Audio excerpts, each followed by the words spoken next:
Hey there, Cinemaster fans! Hope you're ready for some movie magic. Let's dive right in. The series begins with the Squid Game, named Squid, because it was played inside a drawing on the ground resembling the shape of a squid. It is played by dividing the participants into two groups, attackers and defenders. The defender can run on both legs normally, and if the attacker manages to enter the drawing, they can then also run on both legs and are called the secret inspector. In the final stage, the attackers gather at the entrance of the squid and try to avoid the defenders to reach the squid's head and stand on it. If the defender manages to push the attacker out of the squid's head, the attacker dies and cannot try again. Once the attacker stands on the squid's head and declares victory, they are considered to have defeated the defenders. This is the Squid Game. The story then shifts to Seong, an unemployed man living with his mother in an apartment as she supports him. He is unable to repay the interest on a loan he took and squandered. He waits for his mother to leave the house so he can take her bank card and withdraw money, only to find out she has changed the password. He tries different birthdays he remembers until he uses his daughter's birthday and successfully withdraws the money. He bets it on a horse race and, for the first time in his life, wins something that brings in money. He tips the receptionist, but due to his bad luck, the money is stolen by a pickpocket he bumps into while trying to escape from debt collectors. The debt collectors catch him, beat him, and force him to sign an agreement to surrender his organs if he does not pay the money he owes by the end of the month. He agrees to give them one of his kidneys and an eye, signing the agreement with his fingerprint. Seong returns to the receptionist and takes back the tip he gave her. He plays a claw machine game to win a gift for his daughter's birthday, but fails repeatedly due to his bad luck. A young boy helps him win a box of gifts. He gives his daughter a gift for her birthday, which turns out to be a lighter shaped like a gun. Although his daughter is happy that he got her a gift, he takes it away from her to prevent her from harming herself. He promises her a bigger gift next year. It seems like his daughter wants to tell him something, but she holds back and remains silent. He takes her to her mother's house where she lives with her stepfather, says goodbye, and leaves. Seong misses the train and has to wait for the next one. A man approaches him and offers to play a game called Dokji, which involves two pieces of folded paper. One is thrown on the ground, and the other is held by the player. If the player can flip the paper on the ground by hitting it with the one in their hand, they succeed. If not, they fail. The man offers Seong 100,000 won if he wins. Seong tries his luck, but fails repeatedly. The man then plays and successfully flips the paper. Since Seong has no money to pay, the man suggests he pay with his body and slaps him. Seong keeps failing and getting slapped until his face turns red. Finally, he wins once, feels immense joy, and takes the 100,000 won. The man tells him he can win much more money by playing games. He reveals that he knows everything about Seong's life, including that he is nearly unemployed, works as a driver, and cannot cover his expenses. He also knows that Seong recently signed away his organs due to a debt of 160 million won to loan sharks and 225 million won to the bank. The man gives Seong his card and tells him to call if he wants to win millions. Seong, happy with the money, buys dinner for himself and his mother, and they eat together. His mother tells him that his ex-wife, her husband, and their daughter are moving to the United States next year. Seong is shocked by this news and realizes that his daughter wanted to tell him but chose not to. His mother encourages him to win custody of his daughter by proving to the court that he can support her financially. That night, Seong cannot sleep from overthinking and decides to call the number on the card, saying he is ready to participate. He waits at a specific location until a car stops in front of him. The driver asks for the password given to him over the phone. Seong says, "Hello," enters the car, and is knocked unconscious by sleeping gas. He wakes up in a large, open space with many other people, all wearing the same uniform, and finds himself assigned the number 456. Cameras monitor each individual, and everyone is being observed by a group of masked people. Seong meets an elderly man, number 001, who explains that he has a brain tumor and will die soon, so he has nothing to lose by participating. A thug attacks the pickpocket who stole Seong's money due to past issues between them. Seong intervenes, demanding his money back, recognizing her as the one who robbed him. Before they can continue talking, masked individuals with circle symbols on their masks enter. A person with a square symbol on their mask addresses the group, explaining that they will participate in 6 games over 6 days. The winner of all 6 games will receive a large cash prize. They are told their phones and wallets will be returned after the games. The identities of the game staff will remain hidden to maintain confidentiality. One of the players expresses disbelief, but the masked man explains that all participants are in massive debt and were filmed playing Dokji. Afterward, they received money and chose to call the number to join the games. He adds that they can either return to their miserable lives or continue playing. The 6 games are unknown to the players and will only be revealed upon participation. Seong asks about the prize amount, and they are told that the piggy bank above them will fill with money after the first game. The total amount will be revealed after the first game. Participants can choose to withdraw or sign the game contract.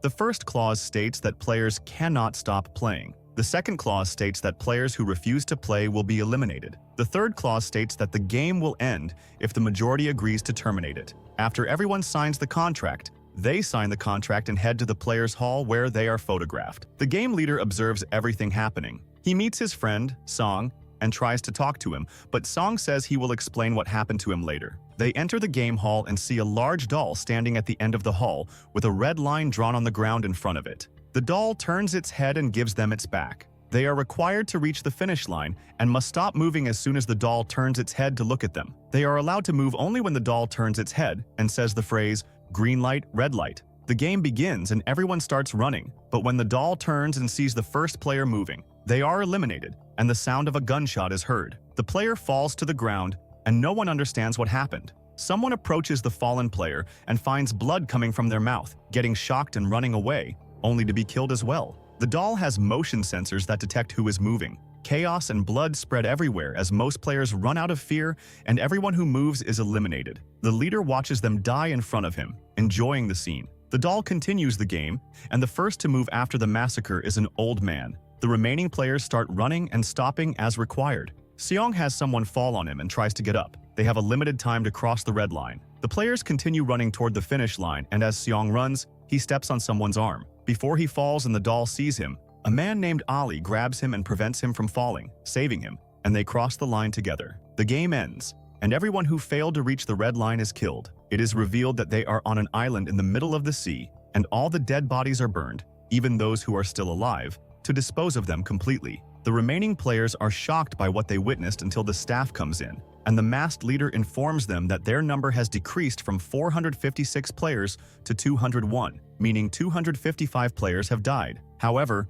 all the players object and beg to leave the game, starting to turn against the staff. The masked leader reminds them that the second clause states that anyone who wishes to leave the game will be eliminated, but Sang points out that the third clause says the games will end if the majority votes to terminate the game. The masked leader agrees and tells them to first look at the prize money to be added to the piggy bank. The piggy bank begins to fill with a large amount of money, and greed appears on all their faces. The money represents the share of each player who has died, with 100 million won added to the piggy bank for each dead player. Since 255 players have died, the total amount in the piggy bank is 25.5 billion won. They are free to withdraw from the game, and the money will go to the families of the deceased players. However, the grand prize will be 45.6 billion won. The masked leader asks them to vote using the buttons in front of them, with green meaning to continue and red meaning to withdraw. The voting begins in reverse order of their numbers. The first player votes to withdraw by pressing red. All the players vote, and in the end, the votes are tied.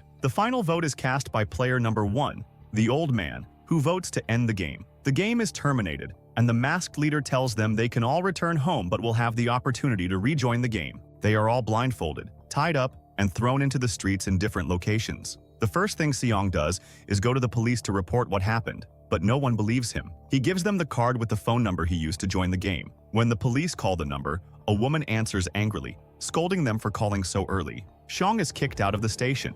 A police officer named Hwang witnesses this and notices the card Song has. Song goes home to find his mother missing. He searches for her until he receives a call from the hospital, where he learns she has diabetes, which has affected her legs. She needs urgent treatment, and in the worst case, her legs may need to be amputated. However, when she regains consciousness, she refuses to stay in the hospital, saying there is no money for treatment or living expenses, and she must resist so their lives don't fall apart further. Seong promises to bring her money and leaves. Officer Hwang, who has a missing brother, is informed by his brother's landlord that he disappeared after not paying rent. Hwang goes to his brother's apartment and finds the same card he saw with Seong at the police station. He returns to the station to get Seong's information and address. It becomes evident that all the players have ruined lives due to their lack of money. Ali, for example, needs money and fights with his former boss, who refuses to pay him 6 months' wages. They scuffle until his boss's hand gets caught in a machine, and Ali takes the money and runs to give it to his family. Sang calls his mother to reassure her that he is fine and on a business trip in America, lying that he has a good job. His mother is proud of him and brags about him to everyone until investigators come to her shop, looking for Song. due to charges of embezzlement, forgery, and other financial crimes. She realizes he has been lying and is a fraud. Sang decides to end his life but finds a card under his apartment door with a meeting time and place for the Squid Game if he wishes to rejoin. Seong tries to borrow money for his mother's surgery but fails. He meets the old man by chance at a shop in his neighborhood. The old man says he has decided to return to the game because his life now is more miserable than the game itself and regrets voting to end it. The card is distributed to all the players. Seong goes to his ex-wife to borrow money for his mother's surgery, but she refuses, saying she doesn't have any. She asks him to leave before her husband comes home and causes trouble. However, her husband returns with the children, and she tells him Seong was just checking on his daughter and is leaving. Seong follows her husband outside, who gives him money and tells him not to show his face again or think about visiting his daughter. Seong punches him for trying to keep him away from his daughter, and his daughter sees him. He beats her mother's husband and goes back home to find a beggar and a stranger in front of his house. They ask him about the card he has, saying his brother had the same card and disappeared. However, Seong refuses to talk to them, saying he's not in a position to help anyone. He leaves them and enters his apartment, where he finds the game card on his door. All the players who left the game start returning to it, gathering at a designated location. This time, the policeman Hong is monitoring the car that took Seong. Didn't pass out from the gas in the car because she managed to avoid inhaling it. Huang follows them until he sees them entering a port, hiding under one of the vehicles until they board a ship. He sneaks in among the sleeping people, waiting for one of the game staff to approach him. He kills the staff member, takes his clothes, and joins the game team. Kang wakes up and manages to keep her knife hidden. All the players wake up in the same hall, wearing their uniforms with their numbers. There are now 187 players who return to compete for a prize of 26.9 billion won. Seong meets his friend and Ali, who saved him from death. They decide to form a team to pass the games together, and the old man joins them. Meanwhile, the thug also gathers a team to play together. Lunch is distributed, and afterward, they go to sleep. Player 212 keeps shouting that she wants to use the bathroom, and they allow her to go. Kang accompanies her, using the opportunity to open the ventilation shaft with her knife and sneaking in to explore the place. She agrees with the other woman to cover for her until she returns and tells her everything she saw. She moves freely and sees sugar melting in the kitchen. She quickly returns to the bathroom before being discovered, and they both go back to their beds. Sang hears them talking. The next day, Huang is sleeping in the room designated for the person who killed and stole a uniform, wakes up and joins the rest of the team in the game. Breakfast is distributed, but Seong refuses to drink milk because it upsets his stomach. The old man tells him that he must have been beaten a lot from his father when he was young, because he also used to beat his son because of his hatred of milk. They eat until it's announced that the second game will begin soon. One of the players, number 111, tries to read a message sent to him in his food about the type of upcoming game, but Seong overhears Kang and asks her what she saw the previous day, offering to help her with his intelligence. She tells him about the melted sugar, and they all move to the game hall. In front of them are 4 gates, each with a different symbol. The players are asked to choose one gate and stand in front of it. Seong guesses that the symbols resemble the shapes drawn on sugar candies from his childhood, but keeps this realization to himself. He advises the team to choose different gates so that if one gate turns out to be difficult, not all of them will die. Seong trusted him, and each chooses a different gate. Kong waits until Sang chooses a gate and follows him to the same one. The gates open, and they are given boxes containing honeycomb candies with the same symbol as the gate they chose. The game requires each player to carve the shape out of the candy using a needle. If the shape breaks, the player loses. Seong ends up with the hardest shape, an umbrella. The first player to break their shape is killed immediately. The team starts killing players who fail, while the winners are allowed to leave. Seong becomes so nervous that his sweat falls on the candy, causing it to dissolve slightly. He realizes he can use his tongue to weaken the candy and successfully carves out the umbrella. The thug also succeeds after player 212 helps him by throwing him a lighter she had hidden, allowing him to heat the needle and carve the shape easily. Time runs out, and all players who failed are killed. Seong succeeds at the last moment. However, one player manages to attack a guard, take his weapon, and demand he remove his mask. The guard turns out to be a young man, and the player cannot kill him, ultimately taking his own life. The leader appears and kills the young guard, warning the others that anyone whose identity is revealed will be killed immediately. The surviving players return to their sleeping quarters, where they see the prize money increasing from the deaths of the 79 players who failed. The prize now stands at 34.8 billion won. During lunch, a relationship between the thug and player 212 becomes apparent. The food provided is very little, prompting some players to take more than their share. Player 271, who doesn't get any food, fights with the thug, who beats him to death. Seong is upset by the situation and tells his team they should play the game, not kill each other. The number of players decreases on the screen, and the prize money increases by 100 million won. Meanwhile, Officer Hwang manages to obtain the mask of a high-ranking officer who gives orders. It's revealed that there's an organ trafficking operation happening secretly within the facility, involving player 111, who is a doctor, and 2 game staff members.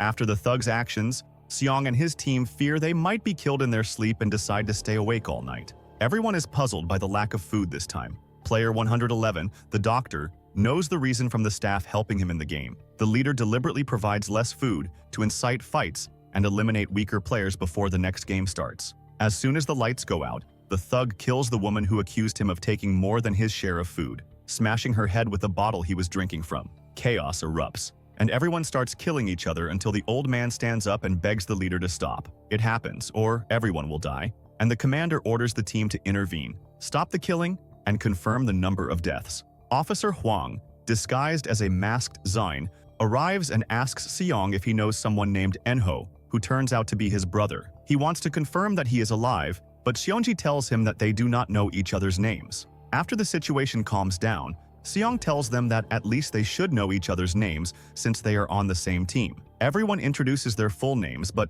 when it comes to the old man, he is shocked and unable to say his name. They decide not to pressure him, and Seongji tells them it's not important for him to remember his name now. It turns out their number has decreased from 107 to just 80 players. After the area is cleaned up, it's time for the game team to continue. The team with the strongest survives, and the old man stays to guard them. He tells them he won't be able to help them with anything except to give up his sleep to guard them. Everyone wakes up to the beginning of the third game. They are ordered to head to the player hall, and it is announced that the game will be a team-based one. Each group consists of 10 people. Seongji's team starts increasing their numbers, choosing strongmen who can help them win. The thug betrays his girlfriend, leaving her out of his team, telling her he will include her in the next game if she is still alive. He hits her to make her leave, and she vows to kill him. She leaves to find a team of 9 players and forcibly joins Seong's team. The players are divided into 8 groups, each consisting of 10 people. The game is tug of war, but from a high elevation, Seong becomes disheartened,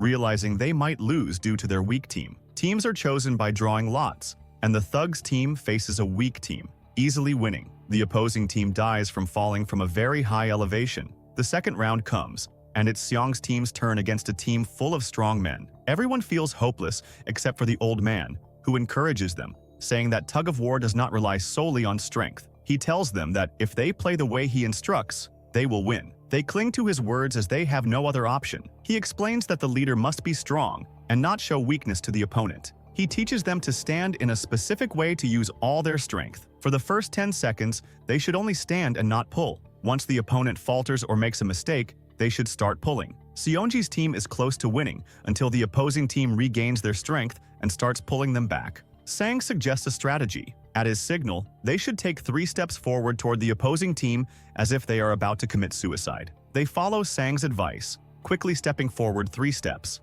In the next video, we will continue with what happens in the summary of part 2. Stay tuned for the second part. If you liked the video, subscribe to the channel and activate the notification button so you never miss an updates. See you in the next video.